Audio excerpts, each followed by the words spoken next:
Good afternoon. This is Dimitri Lascaris coming to you from Kalamata, Greece on May 12th, 2025 for Reason to Resist. As if the world did not have enough crises and existentially dangerous conflicts, within the past couple of weeks, a new military standoff has erupted between two nuclear-armed states, Pakistan and India. There has been a report or several reports about a ceasefire, but we're also being told by the international press with conflicting claims about who precisely is responsible, that the ceasefire has been violated repeatedly. Now, we need to break all of this down. This is a situation of, I think it's fair to say, considerable urgency for all of us, but particularly for the people of Pakistan and India. And to help us unpack this, I've invited back onto Reason to Resist Aman Ullah Tariq. He is the host of the Eon Podcast in Pakistan, covering international relations, politics in the country, human rights. And from a pro-democracy and anti-imperialist perspective, it's a great pleasure to have you back on. Aman Ullah, thank you for coming. No, thank you very much, Dimitri. First of all, I'd like to say salam to everybody and a salute to the work that you've been doing. We're big fans, especially since your last visit to Iran. The anti-imperialist stance that you've taken, the humanist stance, the anti-war stance you've taken, it's a breath of fresh air. It's something that we could have had when I was a teenager during the war on terror. Unfortunately, the internet was not so robust for us to access Western opinion makers and lawyers and activists and the like.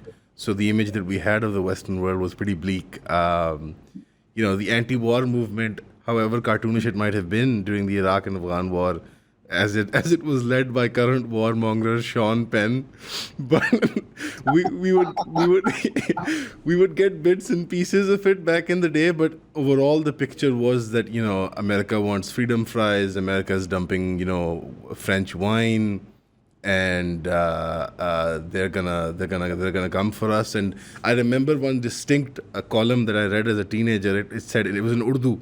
And the term that was used to describe India was badmast hathi, which means an elephant that is on a rampage. Like a bull in a china shop would be an appropriate example. That right now, nothing can, satiate America's thirst for war. And those kinds of columns and that kind of opinion making was being done domestically because of the military establishment's demand to then align itself with America's war in Afghanistan, because we were a small player in a much bigger game. And although we had enjoyed the luxury of empire in the 60s and 70s and 80s as Muslim Zion or whatever in the subcontinent, that was soon souring, because it soured earlier when Pakistan expanded it flexed its muscles trying to develop a nuclear program in the 80s. It soured when our success in the anti-Soviet so-called jihad, that we ended up with a large proxy militia force that was capable of also challenging India. It was capable of resolving the Kashmir issue on behalf of Pakistan. Pakistan had gained a lot of strategic depth into Afghanistan. The Stan countries were all coming back into their own cultural, historical, religious identity in the Islamicate world. The Perso-Turkic cultural influence is the reason why we're a Stan country. That's where the Stan in Pakistan comes from. Urdu, the language, is the biggest Islamic language in the world. It's spoken, by more than Arabic, Persian, the Turkmen languages all combined. So that kind of cultural dominance that Pakistan had achieved in the region eventually came crashing down. That sort of hubris. I don't know if your audience is aware of this, but Pakistan at that point had the third largest investment bank in the likes of a Deutsche Bank or one of these shady money laundering institutions. We had a thing called the BCCI, it was the Bank of Credit and Commerce International. We were up to the same. Oh, yes. Yeah. I remember it well. We were up to the same sort of, stuff, contra financing, arming militias, moving Gulf money all over the world. A little human trafficking here, a little human trafficking there. You know how it works. Pakistan was the bad boy in the region on behalf of the American empire. That relationship soured at the time of the Kargil War, where the Americans gave up our gun positions, even though they had sort of armed and equipped us, because we behaved out of line with the limitations, because we were supposed to deliver the Indian industrial market to them, not destroy the industrial market, right? And when we were out of line, they checked us. It was a resounding failure. The Kargil slaughter is a dark memory in Pakistani collective subconscious. And after that, our relationship got a lease on life with 9/11. 9/11 was the thing that put us back in the good books of the Americans. And the 9/11 era is described in Pakistan as the do more era. So Pakistani columnists and intellectuals would say that, oh, America keeps asking us to do more. America would say, jump, and we would say how high, and then eventually Pakistan got sick of it, and we developed a robust string of militias in the north to combat, whilst being a non-NATO ally, to combat the American war effort in Afghanistan. The CIA, the American intelligence, is fully aware of this. They've talked about this, and they've written about this extensively in their books post-retirement. When they get their lecture tour at the different banking groups and the different weapon companies, they write a silly little book where they always reveal how Pakistan was the big villain all along.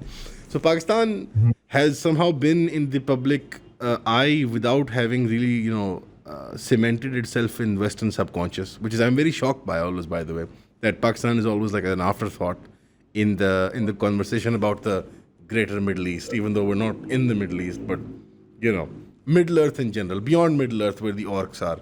So at the far ends of the civilized world, Pakistan has been there, quote unquote. I'm using all this imperial language not because I stand by it, but you know what I mean. And then somehow Pakistan is always a peripheral thought until it's not, until they realize that it's two nuclear countries, Pakistan and India, facing off.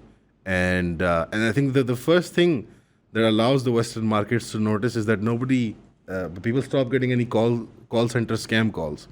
And that's the thing that alarms the Western markets, is what's going on in South Asia. I'm just taking a jab at a self-deprecating jab at the South Asian peoples. But so yeah, we've been at a standoff. Pakistan has explored the nuclear option. Our National Security Council, which is in charge of the football, was delegated a responsibility. The Prime Minister did call upon the meeting of the National Security Council, and I think that escalation sort of sent shockwaves to the 72 hour before, when you had J.D. Vance and Trump saying, "Oh, that's not our war. These people have been fighting for 1,000 years, since the times of Aladdin." And then the moment, and here the sentiment in Pakistan is, and it is maintained by I think serious military strategists, international relations expert, that America gave India the green light to sort of demonstrate and flex its muscles to the European markets, where the European and Chinese machinery stood on the battlefield. And I think they were very disappointed with the first 72 hours, like in their attempt during the Quad Alliance. Yes, sir? Before we get into that, I would just like to, I'd like to give some background. I have some very precise questions for you about what exactly has transpired, because here in the West, as usual, it's lost in the fog of war, or more accurately, the fog of propaganda. So just so people at a high level who don't know much about Pakistan, a few basic facts. It's not only a nuclear-armed state, it has a population that isn't that far behind that of the United States, approximately 250 million people in 2023, I understand. The second largest Muslim population as of 2023. And Karachi is, you mentioned BCCI, Karachi is a pretty significant financial center globally. Yes.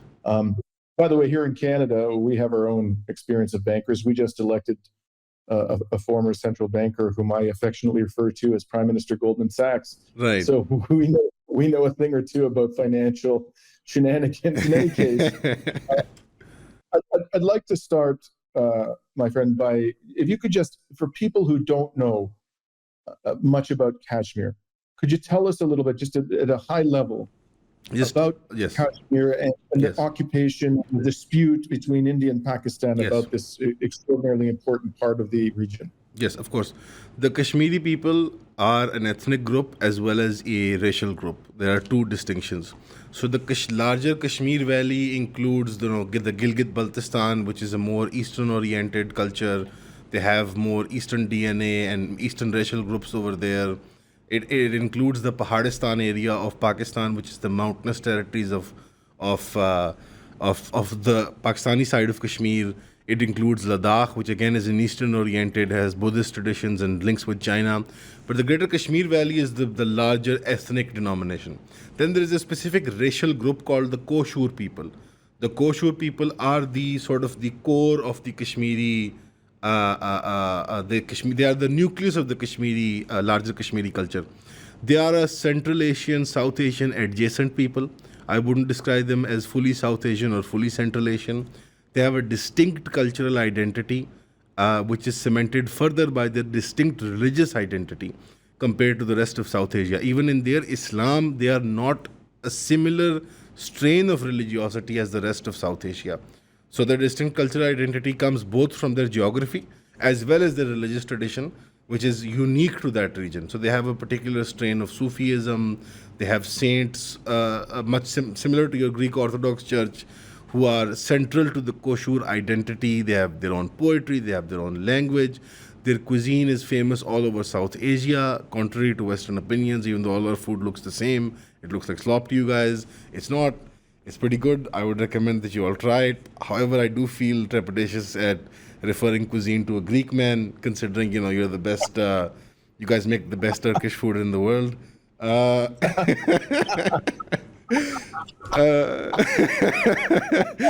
so I mean, I'm just a little fun because we love you, Dimitri, and we love the work that you do.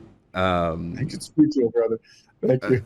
So it's a distinct cuisine. It's called Vazwan. It's a very meat oriented. Even the Brahmin culture within the Koshur identity. So there is a very small, distinct cultural group within the Koshur people who are the Brahmins. They are Hindus who are from the upper class, the elite class of the Hindu caste society. But even they eat beef in Kashmir. So it's a very distinct culture. In fact, it's a central cuisine to eat beef and to eat meat. So they're called the Kashmiri Pandits. They are different people. They're a minority. They always have been a minority.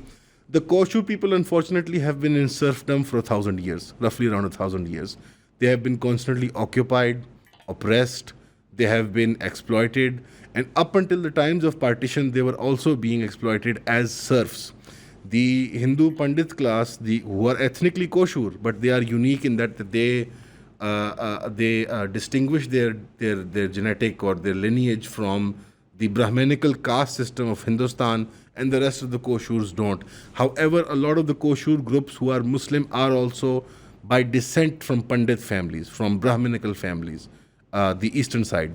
But because of their adoption of the religion of Islam and the removal of caste systems, because Islam promotes this Abrahamic style of egalitarian society, so they are just tribal names now as opposed to actual ethnic delineation groups.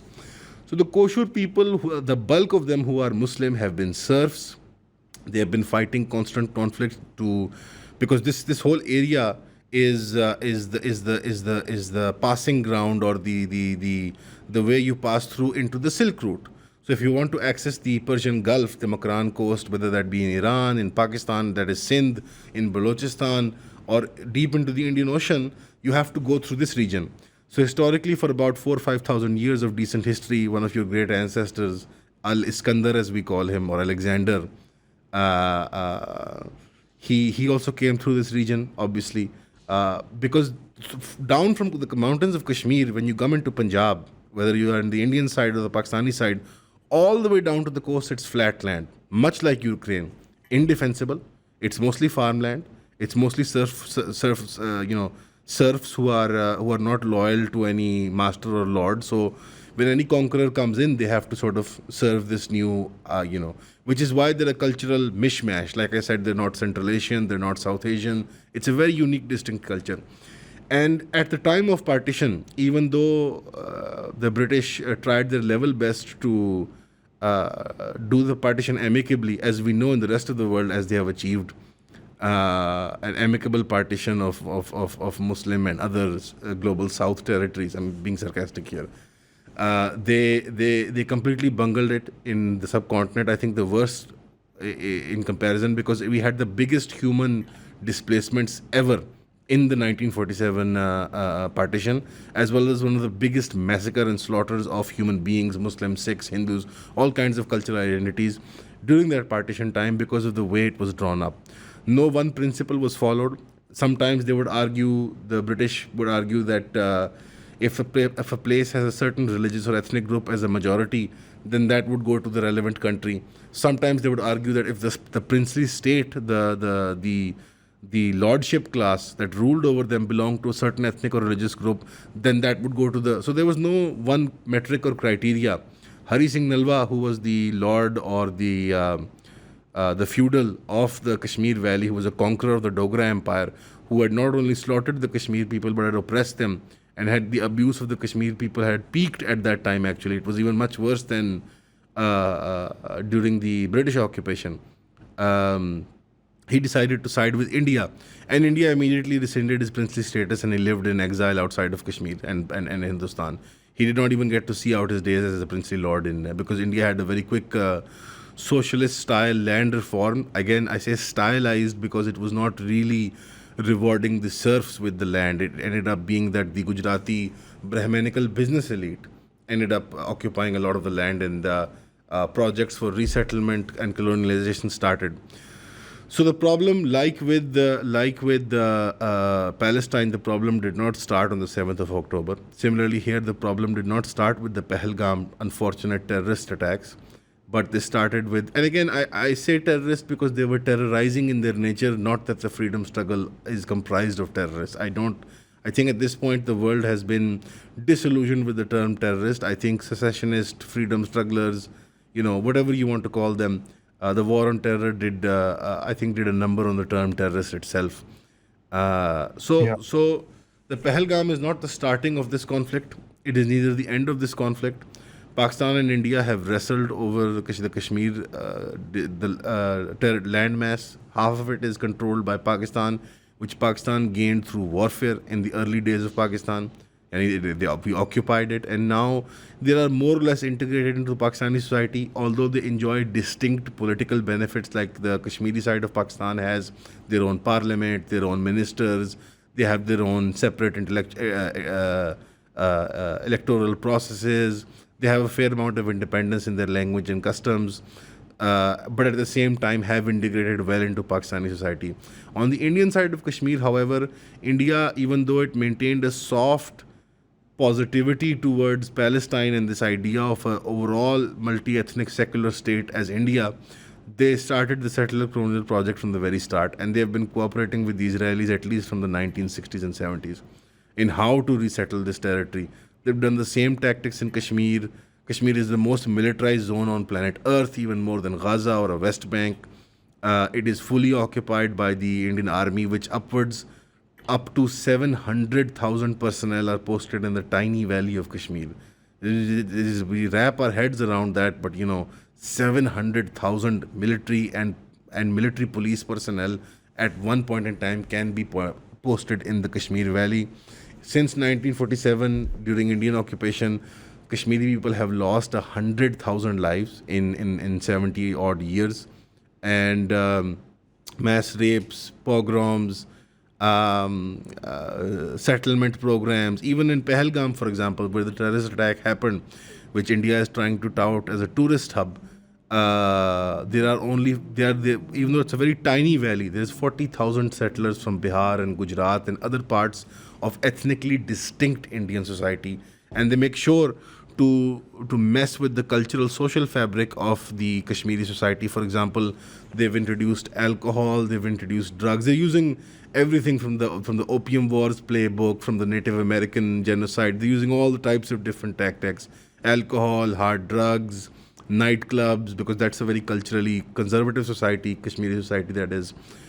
Even, for example, in the holy month of Ramzan, just now this year, they had a massive fashion show in an occupied territory, very similar to the Nova music festival next to the prison wall. So the imagery is plain for everyone to see. But I think what is worse is that in the last 1 or 2 years, the Indian intelligentsia, public intellectuals, media landscape, as well as the online bot armies that India has developed, have played their card too early, I think. They're much more secretive support for Israel, which has been in both secular liberal Nehruvian India or Gandhian India, which is the India of Gandhi and Nehru, and even the new hard Hindutva India. They've always had military cooperation and economic ties, but they've maintained a lip service to the Palestinian cause, at least with regards to PLO, because PLO has sided with them on the matter of Kashmir. But with regards to the resistance movements, the PIJ, the Hamas, or all of these things, they see them as militant organizations, as terrorist organizations, and a potential galvanizing threat for the minorities of India because they are living in a brutal caste system. Like I don't know of a country like for example, it's a great shame in Canada or America, right, that you have distinct reservations for the natives, right? This is something that the Canadian and American society are constantly wrestling with. There are ups and downs. But imagine that you have a constitution in India which enshrines in it other backward classes, different ethnic groups as lower caste people, does not recognize the Sikh religion as a distinct religion, which is why your Canada is host to one of the biggest Sikh populations in the world, even in India. It's bigger than that in Canada. You're there in the parliaments, much to the chagrin of the European and American far right, but they're there. Um, I mean, they're So let me just, yeah. So let's just, sorry, sorry, I very went all over the background. place. Yeah. That's okay. No, this was very important context, I think. Let's just talk about the immediate trigger. You're quite right, of course, that history did not start on the day on which there was an attack in, I'm going to mispronounce this, but Pahalgam. As I understand, 26 people were killed. And could you tell us what we know about this attack? And I also want to note for the record, because I'm glad you brought up Israel and the relationship between the Modi government and Israel. The Indian press is reporting that after this attack, the houses of 4 terrorists, as they referred to them, were razed in Kashmir. Yes. So this would have been done within a matter of days before Yes. there was any possibility for any kind of a trial or a forensic examination. And this is, of course, exactly the tactic that Israel employs. Yes. Collective punishment. The moment that there's an attack which they claim, oftentimes without evidence in Palestine, to have been perpetrated by Palestinians, the individuals that they claim to have perpetrated those attacks, they raise their houses to the ground, even if they're dead. So they will effectively render the entire family homeless. So that was quite striking to me that the Indian, this I imagine that this is a common tactic that the Indian authorities employ. But in any case, could you tell us what we know about this attack? Who was killed? Do we know who perpetrated the attack, and why was this done? The context for the attack is that the Indian government has been touting since the abrogation of Article 370, which is in the Indian Constitution. It allowed political independence to the occupied territory of Kashmir because obviously it was a matter contested in the UN to be decided by a plebiscite of the Kashmiri people, which the Indian government has been avoiding because there has always been the fear that the Kashmiri people would side with Pakistan on their independence. There's no chance in hell that they're going to side with India because of religious and historical and cultural reasons, as well as the just constant oppression that they've faced in the last 80 years. Pakistan is pretty confident in its prosecution of the matter because regardless of if Kashmir even gains independence, Pakistan would still enjoy access to the waters of Kashmir because of the brotherly relations that Pakistan has maintained with the occupied territories of Kashmir. However, because of this touting of it being a tourist paradise, Pahalgam, specifically this valley, was called the Switzerland of India and so on and so forth. They've been marketing it. They've been sexualizing Kashmiri women as fair mountain fairies and this has been happening since the days of Nehru, one of the founding fathers of India. He described them as beautiful mountain fairies and sexualized them and because there was this unfortunate thing in both India and Pakistan that when they gained their freedom and independence from the British occupiers, we wanted to become the colonizers. And I think India has not learned its lesson. I think Pakistan is learning its lesson through the brutal wars that it has indulged in throughout the Middle East and Central Asia on behalf of the Americans. the kind of military action that we've been involved in all over the place, and the kind of misadventures we've had. India, however, has not had their fair share of these misadventures.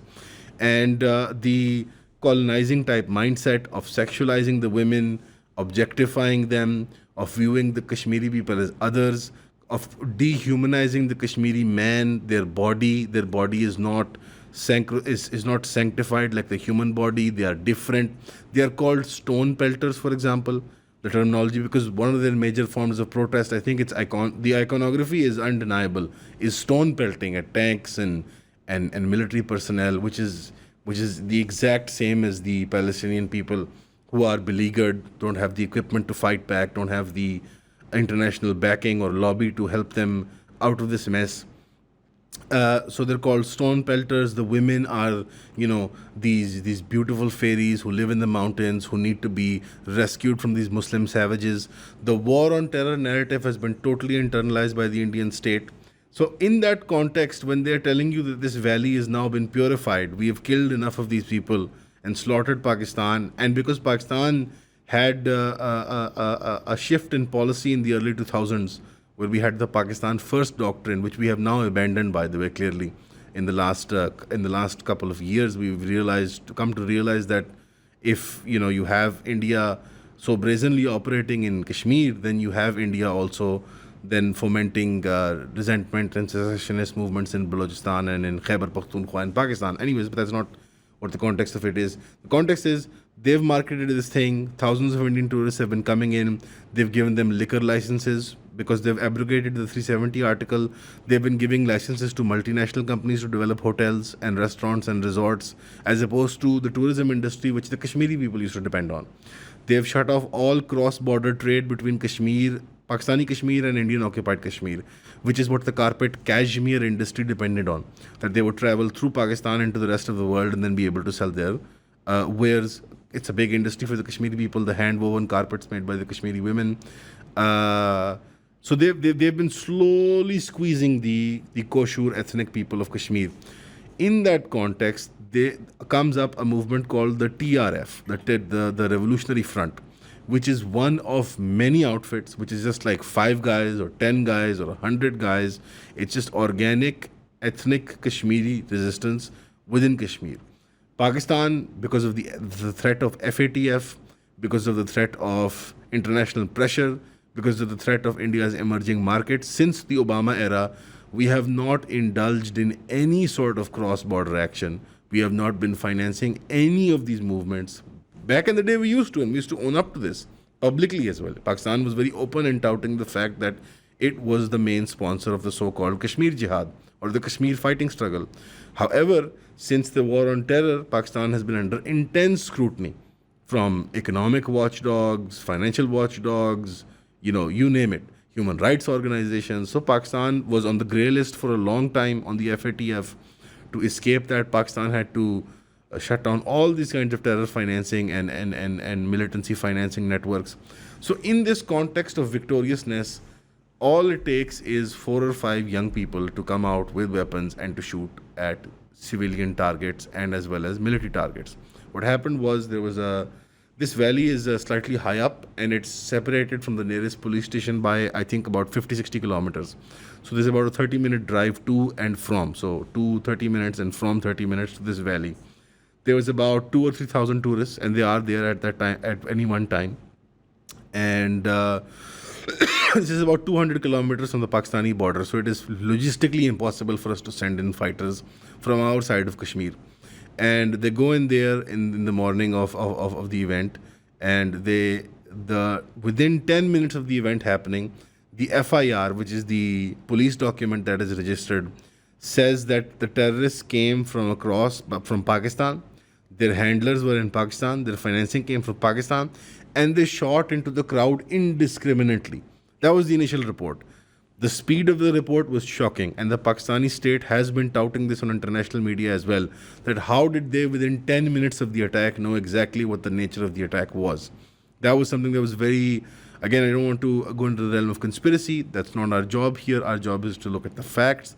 The facts are 10 minutes while the attack was happening, The police report was registered, and the police report stated that terrorists were from Pakistan. And the police report also suggested that the terrorists shot indiscriminately.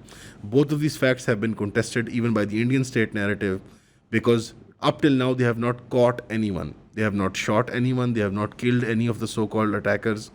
And the TRF also has tried to shirk responsibility of the attack. Right? Sorry, let me stop you there. So you're referring to the TRF. I'm looking at a Times of India report. Right. Just obviously, I'm not taking at face value what they're saying, but maybe you could just sort of enlighten us. So they're referring to the Lashkar-e-Taiba. Yes, the Lashkar-e-Taiba. So the Lashkar-e-Taiba, yeah. The Lashkar-e-Taiba. Is this from the one that you're referencing, or is it the same one and they're just using it's a different one. The thing is, the Kashmir struggle has many names, and to link them back to singular groups is harder because it's a decentralized struggle movement. It's not centralized like with the Hamas or the PIJ. They don't have as much political autonomy. The Kashmir struggle has had two phases. One was a militant phase, one was a political struggle phase. The political struggle phase was led by the Hurriyat Council, which means Freedom Council, and the Jamaat Islami, which is the South Asian equivalent of the Ikhwan in Egypt or in Syria or wherever. Like the Ikhwan, there is the Jamaat Islami. That was the political struggle. That was all killed in the 90s. They're all in jail. Yasin Malik is in jail. Sayyid Ali Gilani, one of the leaders, he died in jail. In fact, his last speech was, come, have a look, Indian democracy, welcome to the funeral. This is the funeral of Indian democracy. The whole political activist struggle was completely, they're mostly jailed.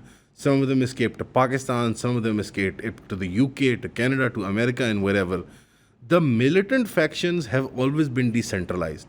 There have been in parts in the 80s and 90s especially, funding by Pakistan, arming and training by Pakistan. In parts, they have been completely organic. In fact, I'll give you an example of one organization. It was called Allah Tigers. You can't even Google it. It was 10 guys. It was 10 Kashmiri guys, and they called themselves the Allah Tigers. That doesn't even make grammatical sense.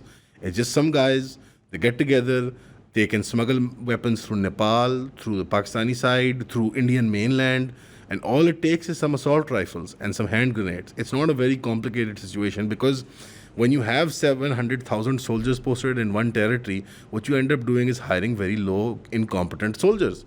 They're basically glorified like mall security guards, essentially. These are mall cops.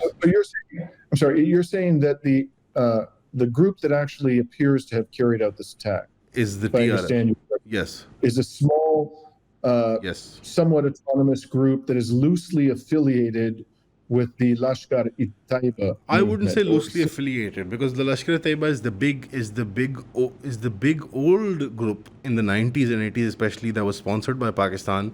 The reason why the Indian media has jumped on this without evidence, without providing any links, any WhatsApp communications, any financial transactions, any training center, no intel has been provided, by the way, to the public. You completely open to it, because it would be all over Twitter or all over social media. We're living in the age of So the reason why we don't even know if they have any affiliation with Lashkar-e-Taiba. No, we don't know. We don't know who the fighters are. There has been one purported picture that the Indian government has presented of 4 young men, 4 Koshur ethnic men, who are armed in the picture they're wearing. You might have seen the picture. And it's one picture of them and then 4 police sketches. They have not produced one body. They have not produced one person that they've interrogated or arrested. However, they did immediately respond to targets that they had already identified. They're already in the lists. I'll give you an example. So Kashmiris contact the Eon platform, for example, through a lot of these like Telegram and Discord and all of these, weird ways, because WhatsApp and other communiques totally monitored in Kashmir. The Valley of Kashmir has regular internet blackouts. I'll give you an example. When the previous big attack happened, it was a couple of years ago in 2019, the Indian government, the district commissioner officers and assistant commissioner officers of the local territories sent police to everyone's house, made them fill out forms. Do you have relatives who are struggling against the Indian government? Do you have relatives who are in communication with anyone? Are you in communication with anyone in Pakistan? The forms, the pictures of the forms that were leaked by the Kashmiri people are all over the internet. So it is such a tightly regulated prison state, basically, one of the it's slightly bigger than Gaza, so it doesn't seem like a prison state, but it's a prison state basically. It's totally monitored. 700,000 people are monitoring this tiny valley. All communique is interrupted and controlled. The border with Pakistan is heavily defended. It is one of the most contested and defended borders and militarized zones on earth. So when Kashmiri people organically get up, take small arms, and all they have to do is they have to attack a police checkpoint, or they have to attack some tourists. Historically, this is not something that is in line with Kashmiri resistance. They have not regularly directly targeted tourists, but I suspect that the reason they did this time around was because the tourists were part, unfortunately, of the settled colonial program. I cannot justify civilian targets, but it is a Noah festival type situation. You have these people living in an open prison valley, and you're coming there to have your honeymoon or your holiday. And there weren't 26 people just killed. There was around 30 plus people killed. The 9 people were military and intelligence personnel, so their identities were hidden. Because what they do is, in the resettlement programs, every 6th, 7th person is an armed, trained state professional. So there's one guy that's coming in as a barber or as a launderer or as some kind of store owner, but the 7th or 6th guy is an armed a military personnel, trained personnel, or an intelligence officer. Is an intelligence officer. So, right. So you said earlier that it was contested whether they were firing indiscriminately, the attackers. Are you saying that the Pakistani government or others who are in an adversarial relationship to India are claiming that the attackers were trying to target military personnel? Is that no, not at all. I am simply contesting the narrative that has come out of the Indian state media as well as the Indian state itself. Is that after the FIR, which is the first police inquiry, they were confident that it's Pakistan. They were confident that the terrorists have escaped across the border, and they were confident that they were firing indiscriminately. But then the media narrative that came up was so cartoonish that people were checking for circumcisions. They were separating men, women, and children, asking about religion. They had the time to organize within this blitz lightning attack to talk to these people, to mingle amongst tourists. The footages that have come out, the witness testimonies that have come out have been contrary to that as well. So it's a big pool of conflicting opinions. That's what I'm saying. Okay. So let's talk about the reaction. So now this attack occurs. Tell us about the Indian attack. I understand actually there were several sites struck, and it's unclear to me exactly by what means, but there apparently were aircraft involved, perhaps missile attacks, artillery attacks. Tell us, please, about the response of the Indian military to this attack. India has targeted from their own territory without coming into Pakistani territory. They have targeted civilian areas in Pakistan. They initially targeted Bahawalpur, Murid Ke, and they targeted so-called terrorist training camps, which are in mainland Pakistan, and some in Jammu and Kashmir. So they targeted both the occupied territories, the so-called disputed territories, and the targeted mainland Pakistan, but tier 2 cities initially. The areas that they targeted in response to this most recent attack in Kashmir, as I understand correctly, there's no dispute that at least some of these areas were within the sovereign territory of Pakistan. Yes. No, they were fully within the sovereign territory of Pakistan. Yes. Which is a escalation ladder is a real quick escalation of the aggression, and India, I think, made a mistake right there and then, because what it seems to have happened is that the Pahalgam attacks forced the hand of the Indian civilian regime, which had been drumming up the war effort against Pakistan. So they had to do something bigger than the 2019 one. In the 2019 one, they targeted a sort of disputed, sort of territorial border area as opposed to mainland Pakistan. This time, the reason they had to target mainland Pakistan and the Lashkar-e-Taiba headquarters, so-called, is because they had to, for domestic consumption, they had to do something which was seen as much more aggressive.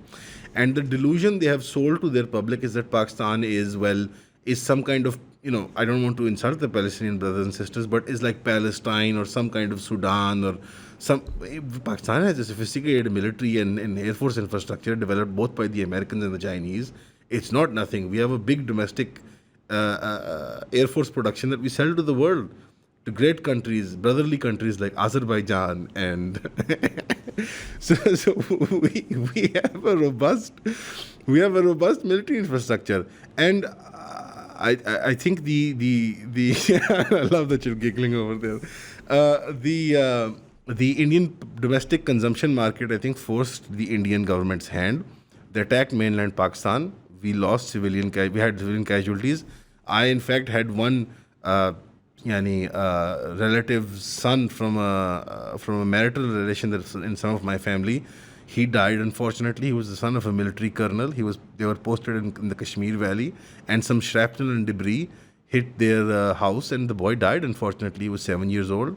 That boy's funeral was attended by not only the Prime Minister, the President, as well as the strongest man in Pakistan, the actual Chief of Army Staff, Sayyid Asim Munir. He also attended that funeral. 30 odd people died in the other tier 2 cities of Pakistan, and military personnel also attended those funerals. We fully publicly owned all the civilian casualties. Pakistan had no. In fact, even one of the purported terrorists, Masood Azhar, some of his family members died because they live in the adjacent areas of the mosque in these village compounds. And the Indian government was touting, and the Indian media was banging the drums of war, saying that we have killed their family. Again, that same mentality of collective punishment which they use in mainland India, in Kashmir, and now they want to enact that in Pakistan. In fact, the Indian High Commissioner in America interviewing that Yalda Hakim woman, the Sky News anchor. He proudly was touting that 6-7 members of this family members of this purported terrorist Masood Azhar, who is in Pakistani incarceration, by the way, who is in jail in Pakistan, that we've killed his family members, which means we hit the right mark, which means you hit their neighborhood. Basically, you hit their neighborhood mosque and in the adjacent housing compounds in the area.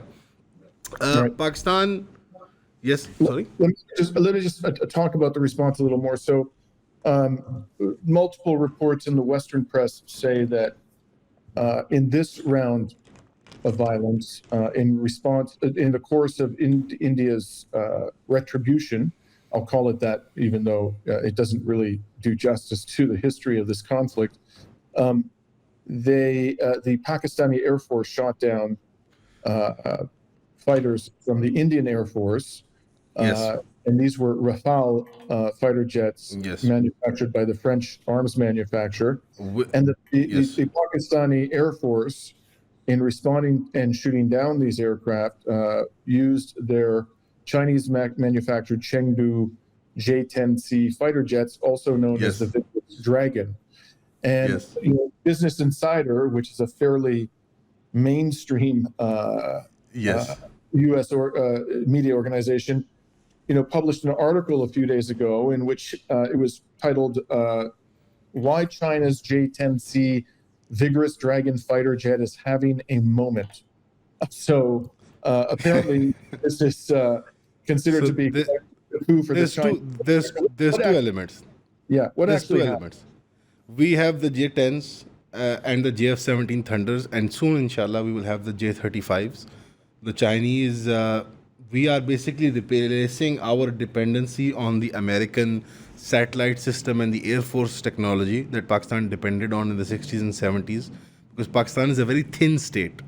So which is why we're always a security state. To cut Pakistan in half is very easy. So we need a robust Air Force, and we've had one in the 60s.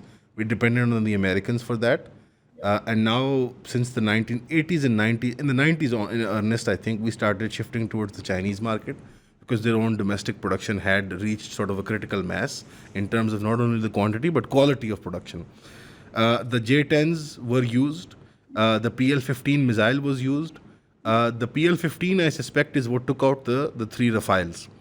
And the J-10, we don't know the exact details. The military debriefing we have provided, all the Pakistani Joint Military Press has provided the exact time signatures, the radio communiques of the Rafale, because we intercepted them because we also have electronic jamming systems that the Chinese have provided us, and we are also domestically producing. We were able to intercept the Rafale French jets, which are about $250 million a pop, by the way. We were able to intercept their communiques. They were Godzilla 1, 2, and 3, by the way. They were called Godzilla 1, 2, and 3. And as the Godzilla is extinct, so is the Rafale jet, unfortunately, for India and France, and for the Dassault stock. Um, the PL-15s were most likely used to take down the Rafale because it is an impressive rig, no doubt. It is an impressive rig, but the PL-15 is a Rafale killer. The MiG and the Sukhoi, I suspect, were taken down by the J-10s. The MiG and the Sukhoi. However, I think one of the Rafales, there is evidence to show one of the Rafales was taken down by the J-10. So the impressive nature of the Chinese air superiority has been displayed in full display to the world without China firing off a single shot. The Chinese technically have not engaged in any combat to display this. The Pakistanis have been the conduit for this. And in a war where Pakistan has the moral high ground, where no evidence has been provided internationally by India of showing Pakistan as the aggressor, Pakistan has escalated the conflict by attacking civilian populations within the mainland territories of Pakistan, both nuclear armed nations, and China and Pakistan, which are which has been the conduit of Chinese weaponry in this case, have shown restraint because our Air Force has claimed that we had 10 of their aircrafts locked in the air defense systems, but we only took down 5. The 6th unmanned UAV we took down was an Israeli Hebron, which is basically a UAV technology that the drone technology the Israelis have perfected on the prison population of Gaza. So that technology that has been exported to India and other kamikaze drones were fired in the capacity of around 100 on main Pakistani cities. In Lahore, they fired 10 or 12. In Islamabad and Pindi, they fired 10 or 12. And in Karachi and so on and so forth. And in Peshawar, we shot down around 85 of them. We did not use the entire anti-air defense infrastructure of the Chinese because it would reveal too much intelligence, and the cost exchange between kamikaze drones and surveillance drones and our anti-air missiles would be too big. So we used regular munitions. In fact, some of the videos you will see, even Pakistani civilians came out with rifles and shot down many drones because they are low flying. Stop you there. So what you're describing here sounds to me like a serious military conflict. Yes. Yes. So initially they wanted to. Initially when they struck the two cities to strike the so-called terror training camps, they were expecting Pakistan to be a paper tiger, but the Chinese infrastructure took down 5 of their planes and 1 of their UAVs that was carrying out the mission. It was 80 Indian jets that were scrambled to deliver the package, and Pakistani scrambled around 30. This is the biggest aerial dogfight since World War II. Right, this but is what is not being. There were attacks on ground targets, civilian targets. So then, when the jets inside the jets territory of Pakistan. Yes. No, right. Kashmir as well as mainland. So Bahawalpur, Murid ke and the Kashmiri targets were all densely civilian populated areas. 2 mosques were martyred in the process. Children were killed, around I think 9 children. Women were killed, and the Indian government and Indian High Commissioner in America was thumping his chest on mainstream Western media that we've killed the families of terrorists. I say, even if they are internationally convicted terrorists who are in the incarceration of Pakistan, are we allowed to attack civilian infrastructure? Are we allowed to? Has Israel set this new normal for the world? Has America done it in Iraq and Afghanistan? So this is now the norm, where power is power. Where is the value of international law? So India thought that Pakistan would not respond. Pakistan would allow them to encroach on their territory and do these civilian attacks. But the pressure of the funerals was too big. So because when Pakistan took down 5 of their planes and 1 of their UAVs, the Indian government knows that within the coming weeks, it is going to be a field day for the Indian opposition because they lost $1 billion+ of equipment. And they didn't gain anything in Pakistan. In fact, Pakistan, which is facing one of the biggest political crises in the last, 50 years, they united the whole country. Even the opposition had to come out and say that we stand with the armed forces and we will fight Indian aggression and so on and so forth. So let's talk about political crisis. When we had you on last time, we were talking about Imran Khan. Where is he now? I assume he's still in prison. He's still alive and in prison. Has he communicated any thoughts to the public about what is happening? And if he were, and I appreciate this is a difficult question because it involves a hypothetical and speculation, But if he were still the leader of Pakistan, how would he, in your opinion, have responded to this? There is the thing with this is that he had a solid enough statement. In fact, from the jail, that in the initial attack, he said very confidently, because the communique between him and the public is very filtered. There was one official statement that was released from him, so I'll just repeat the gist of it. It was that Indian aggression will continue, and we need to be united as one front to fight Indian aggression. And he criticized the current government, by saying that they haven't been so vocal in their admonishment of India and in their confidence against India, and he accused them of having business ties with the Indian regime, specifically the Nawaz Sharif, the Sharif government, the PMLN government, which Yes. is neither here nor there, and I won't comment on the veracity of that statement. But I think the criticism was fair because it has had a very weak response. The civilian government has had the weakest response. The military side of our state has had a very solid response. The civilian government has been, I would say, lukewarm. If we run the hypothetical, Pakistan faced a similar scenario at the time of Imran Khan, when he was the prime minister, when we had a similar terrorist attack in Kashmir. No evidence was provided by India to the international mediators or to Pakistan. India tried to carry out a soft target civilian area airstrike, trying to create a new normal. Pakistan, as a matter of deterrence, took down two Indian aircrafts. We caught a pilot. We returned him within 48 hours.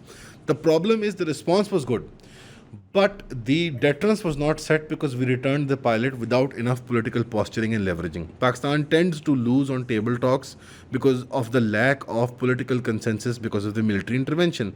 Even at that time, because Imran Khan was empowered by oppressing the opposition via the military, because he was good at that time with the military infrastructure, no one civilian consensus can be achieved because Pakistan always lacked statesmen because they have no popular support. Compared to now, however, Imran Khan was much more popular to the current government. So there was enough popular support for him to take down the planes, but then to follow through with it, there was a lot of fear and paranoia that we can't fight a sustained war with India, which is a fact. We are fit to fight a 7 to 10 day war, a conventional conflict, because we don't have the economy for it and we don't have the manpower. India is about 7-8 times larger, the army and the infrastructure and the economy. So Imran Khan was pressured by the opposition and the military state to return the captured pilot without any leveraging. I think that was a mistake because that allowed the precedent to be set that India can attack the Pakistani mainland. So again, it was a mixed response, positive in some regards, and there was some negativities to the quick release of the pilot. And there was a complaint at that time lodged by the opposition then, which is the government now, which is doing the same thing as Imran Khan because they're scared because the onus of responsibility will fall on the so-called elected government, because we are both in the case of Imran Khan and now we have a hybridized sort of military regime where you have an elected face, but in the back end it is the military state. However, with regards to the Chinese, again, Imran had a very schizophrenic relationship with them. While some of these contracts for these equipments were finalized in Imran's time, and some before and some after him, and he had a decent relationship with the Chinese. So, for example, when questioned about the Uyghurs by Western media trained in Langley or elsewhere, Imran would always answer he would toe the more People's Republic's line and say that this is an internal affair with the People's Republic. We have raised the plight of the Uyghur Muslims with them internally. We don't need to fight this out on international media, and we don't need the Western world lecturing us about this. So there were some positives like that where he would support and show his brotherly relationship with China. But when it came to the CPEC, which is a major part of the Belt and Road Initiative, which was launched by China, which was the desire to rebuild the Silk Route, the classical Silk Route in earnest with modern technology, and to empower the local countries that the Silk Route passes through in industry and energy infrastructure and road and rail infrastructure. He and his government, the moment they were elected, did derail the CPEC process. Now, again, Imran Khan is not responsible for either of these events because in Pakistan, the civilian government is, at the end of the day, it's more of a placeholder. However, as a statesman and as a so-called elected democratic leader, he does take at least some burden of responsibility for both the failure of the return of the Indian pilot as well as the stoppages of the Chinese Pakistani economic corridor, which was the CPEC corridor. So it's a mixed bag. It's not as simple as the Pakistani diaspora, which you see now posturing as anti-imperial, because the regime change that happened against Imran Khan was in part inspired by the Americans. But immediately after the Israel conflict started, you saw all these anti-imperial Imran Khan supporters in the Pakistani diaspora starting to lobby America, starting to lobby the Republican Party. So there was no consistent or morally consistent line being towed. You saw Imran Khan extend a hand towards Russia when the Ukraine conflict started, which was very impressive. We had a deal with them for gas and oil and weaponry, but then that did not go through, and we ended up arming after the regime change of Imran Khan. We ended up arming the Ukrainian side of the conflict. So there is an opportunism because Pakistan is at the cusp of either side now. The role that India enjoyed in the 60s and 70s of a non-aligned sort of state, I think Pakistan is going into that role. However, this conflict, this particular round of fighting, I think has fast-tracked us becoming partisan to the Chinese side of the new multipolar world. So what would have Imran Khan done?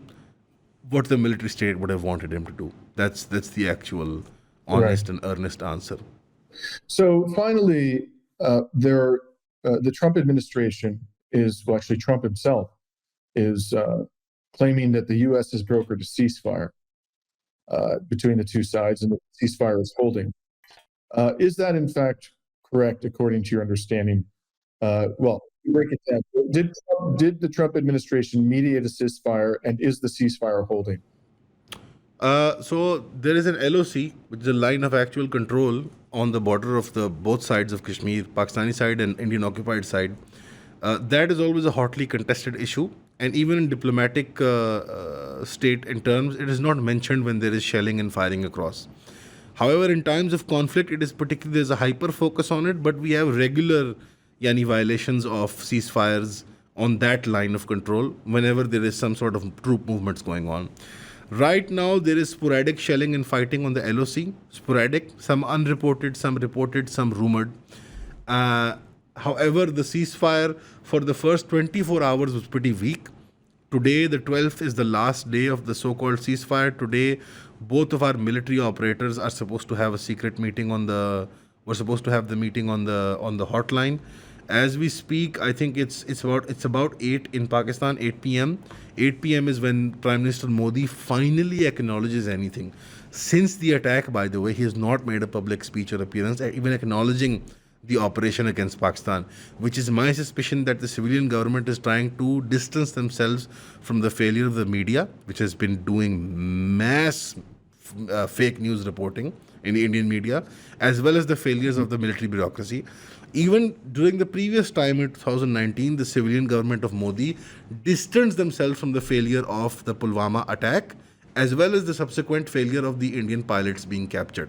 They have this trick where India is like a democracy in the sense of it is run by a business Brahmanical elite, which are this sort of oligarchy, the Adanis, the Ambanis, the Tatas of the world, who are these new billionaires that India has produced. Same in the league of Jeff Bezos and Elon Musk and all of these people. The moment any decent human being hears the word billionaire, they know I'm speaking about a devil, basically. I'm speaking about a big fat devil. Couldn't agree more. Right. So they, by the way, this Adani character who has some of the biggest port deals in occupied Palestine with the Israeli government, who has the deal with the Australian government. He's a Gujarati businessman, Brahmin family, political elite in Hindustan, in India. He has contracts with Australia that were brokered by Modi to exploit coal, and then to provide that coal to Bihar, which is a state in India which has its own indigenous coal, and then to produce energy. This same guy made the multi-billion, $7 billion deal with the French Dassault company Rafale. And if anyone knows about French contractors, military contractors, and Pakistan knows, because we had the biggest submarine scandal with the French companies. People don't know this, but French companies, according to French law, and I think you should look this up because you're the lawyer here, we know this because of they are allowed to provide grease money to third world countries. They are legally allowed to provide grease money to third world countries to sell them shitty military tech. So this Adani character is central in this because he is the main financier and backer of the Modi regime. Similarly, Ambani, the billionaire who had the big wedding for his fat son, you might have seen it online. It was a big deal in Indian media. It was the most expensive wedding in human history or something. It happened last year. He is the main contractor, again, also for weapons contracts and IT contracts with Israeli companies that are being done by Unit 8200 and the like. Unit 82, sorry, Blink 8200 is the band. I mixed them up, I'm sorry. Right. So, Israeli Silicon Valley connection, and it's these guys who are sponsoring the H-1B invasion of North America as well, because apparently there's one kind of immigrant that Trump really likes, and they happen to be coming from mainland India. They're all Brahmins. They all have IT degrees or whatever. Apparently, there's not enough indigenous IT workers in America that they have to hire. Like it's like reverse slavery, man. They hire these guys out of. And you know what they tell us in India and Pakistan? That look where Indian IT has reached. They are exporting Google CEOs. I'm like, you idiot! They pay him like 10 times less because he's like some slave laborer from India. Even Sundar Pichai and all of these characters. In fact, one of the most irresponsible things, and because you're a lawyer, this is, I think, for your interest especially, that Indian government did was the first announcement they made was that they are rescinding the Indus Water Treaty, a sovereign document guaranteed by the World Bank, where the World Bank guarantees that even if the document is to be reconsidered, both parties have to sit down and the World Bank, which is a signatory. However, like one of these DEI hires that the World Bank has, it is also an Indian origin gentleman, also a Brahmin. During the conflict, he visited India and assured the Indian government that the World Bank has nothing to do with this, even though they legally do. They are to guarantee the Indus Water Treaty. And if they threaten Pakistani water, that is a direct break of international law. And they even, by the way, during this bombing, they even shelled one of our dams in Neelam Jhelum. They targeted some civilian infrastructure, water infrastructure, which is an international war crime. Civilians they targeted, religious institutions they targeted. They targeted water institutions, water resources. They are breaking international law brazenly because they have a small window of time where America is still betting on them as the industrial replacement for China's industrial base. But the fact of the matter remains that China is an industrial giant to be reckoned with. It's a giant to be reckoned with. Pakistan now, because of the CPEC and increasing relationships we have with them, we have 15 Chinese car manufacturers in Pakistan making cars. The electric cars that we are making now with the Chinese, some of them can go up to 600 kilometers, 700 kilometers of range without a second charge. They are developing a battery infrastructure where you can come to the petrol station or the battery station and have the battery replaced within 5 minutes. You won't even have to charge, like disposable batteries. They are achieving in leaps and bounds in industry what the Americans could not imagine. What they have sold us for 40 years are weapons, death, religious strife, ethnic conflict, and to participate in money laundering. Pakistan, which was never even an industrial economy, went straight from an agricultural economy to a financialized economy with BCCI. We had no industrial phase in between. The Chinese are offering us an out with an industrial phase. They are offering us an out. Right. So, sorry, I just want to go back to the Indus Water Treaty. As I understand it, the Indus River begins in the Himalayan mountains. Yes. In Tibet. Yes. Not in India. No. And looking at a map, it looks to me as though the Indus River does not actually pass through the internationally recognized territory of India. It rather passes through Kashmir. Yes, that is the main problem. Which is disputed. And so, if I understand correctly, the Indian government, even though this river, which is a massive river, as I understand it, does not pass through its own territory, is using its control of segments of Kashmir to deprive Pakistan of the water benefits to which it is entitled under this treaty. Yes. Is that correct? Yes, that's absolutely correct. The Indus water is called Sindhu in our language, in Urdu and Hindi. A whole bloody province of Pakistan is called Sindhu. A province of Pakistan where the main delta is for the Indus River is called the Indus. The whole province is called Indus. Sindh province, that is. The delta falls into the Arabian Sea, and that is the main tributary for the Arabian Sea, by the way. That river is also at the meeting point is called Panjnad, which means five rivers. All the five rivers of Pakistan erupt from this, right?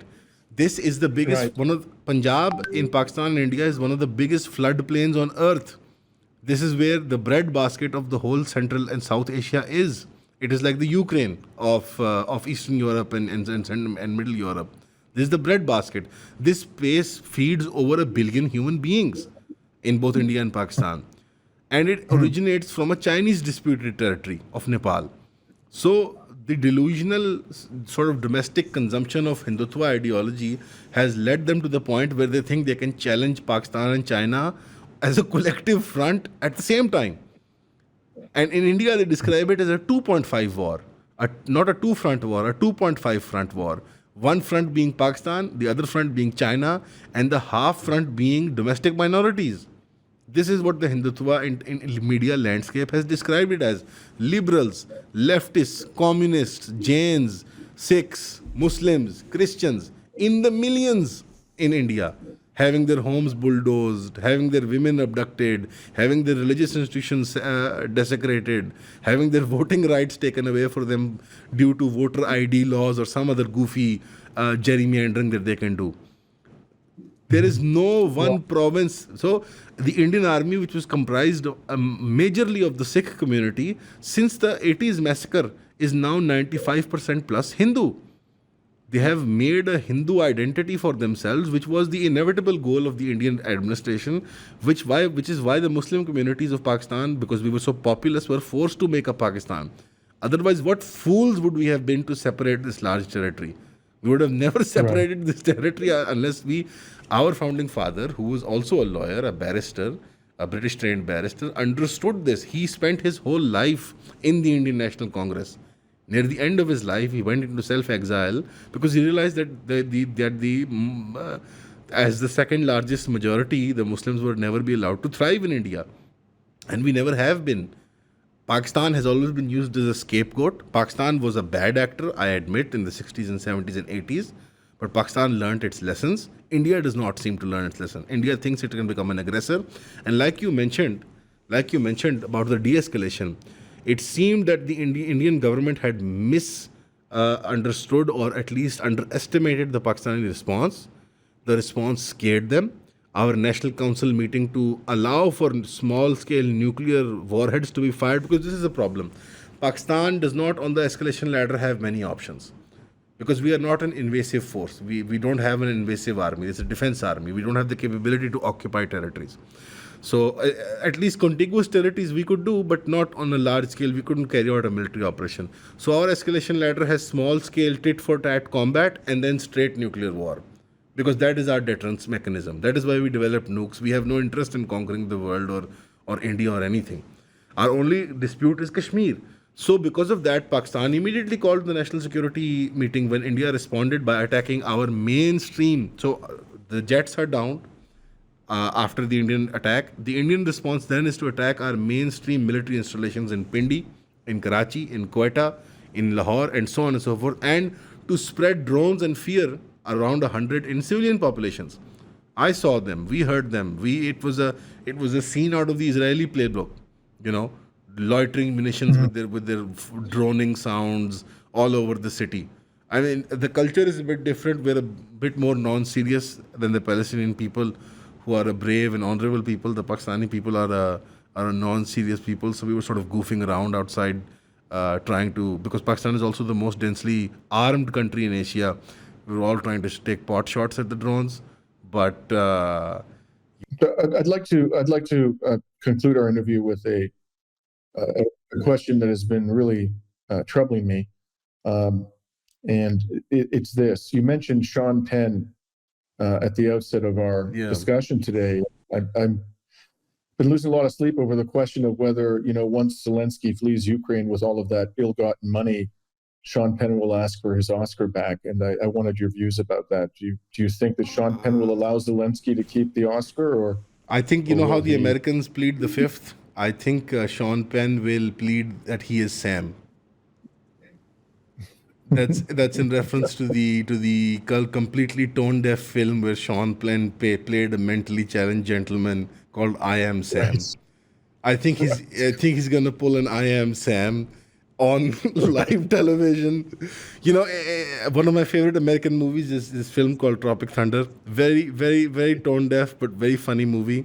I would recommend it to the entire audience. But in that, the Robert Downey Jr. character in blackface, in full blackface, in reenacting a film about the Vietnam War, he mentions I Am Sam, and he says never go full retard. And that's I know that's an inappropriate word, but I think Sean Penn went full R word in the Ukraine, and I think he's never getting an Oscar back. Right. I'm not I had to ask you that question just because talking about nuclear war all the time is very stressful. So I felt it necessary to end our discussion. No. You have some sardines, my friend. You have some nice sardines in olive oil. You have some nice Kalamata olives. Have some. I will do that. You enjoy yourself, my brother. You're in paradise. You're in paradise. Thank you, but I do miss spicy food. I understand you have a hell of a lot more of it in Pakistan than we do Listen, here in man. Greece, so. 3 days in Pakistan and your gut will not miss spicy food ever again. No, we hope and Well, pray listen, to see you in Kashmir, in Kashmir, in a free, independent Kashmir, in a Pakistan which is more democratically aligned. This is the thing: the Pakistani state, with this round of conflict, must realize one thing: you cannot oppress 250 million people. You cannot not allow them to exercise their civil democratic rights, because the way they responded. So, for example, I'll give you just one example which will be illustrative. Twitter has been banned in Pakistan for more than a year. The moment the conflict started, our government opened up Twitter because they knew what we're like, that we would make fun of the Indian propaganda. So there is a merit to civilian supremacy that our state needs to realize. Our respect for our armed forces, our civil bureaucracy, notwithstanding, we are the owners of this country. We pay for the taxes, we pay for the equipment. And if we are a defense force, we are not an offense force, that infrastructure should not be turned inwards to exploit the people of Pakistan. So hopefully this is the lesson that we learn. And inshallah, we'll see you in a Pakistan where there is space for the opposition, there is space for dissent. And seeing the example of India, I think one must take heed. Looking at the two poles of India and Israel on one end, it is a horrifying prospect. And Pakistan must clean up its act with regards to its minorities, its attitudes towards gender and sexuality, its attitudes towards people's freedom and voting rights. And one of the big things we can learn from China is their egalitarian financial system. Islam, by the way, our courts require the interest regime to be ended, but we are not ending it. Our banking system, Pakistan pays 55% of its annual budget to domestic banks as interest payments. I mean, That's insane. That is insane. China is offering 0% interest on home loans, on developmental loans, on business loans. There is no Wall Street in between to satisfy. We have financialized our economy in such an evil way. So we hope and pray for platforms like Dimitri's to honor us again and again, and to allow us to take pot shots at the Indians and make fun of them. And Sean Penn, of course. And Sean Penn. And Sean Penn. Listen, brother, great pleasure speaking to you, and I do very much look forward. Thank you so much. When I come to Pakistan. Inshallah. You will be our guest and you will be honored. Jazakallah. Thank you so much, guys. Salam to everybody. We're signing off today from Pakistan in Kalamata, Greece, on May 12, 2025, for Reason to Resist.